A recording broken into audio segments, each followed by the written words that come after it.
Hello and welcome back to another quick video game video. If you haven't done so already, go ahead and click like, subscribe, and hit that notification bell so you don't miss out on any new videos.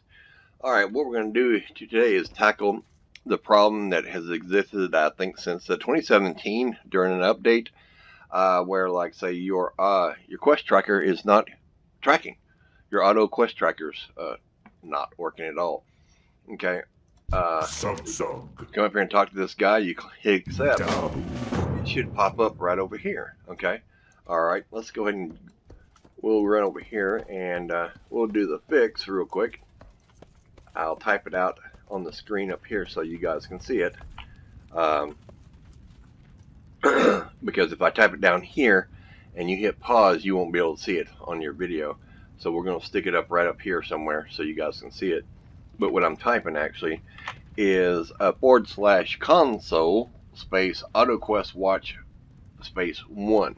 Okay, type that, hit enter. Okay, and then we're going to go ahead and reload the UI.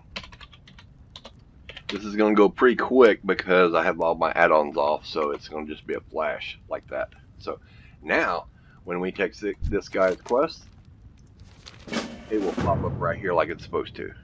Alright, and that's it. That's the whole video. Alright, thanks for watching, and we'll see you around the house.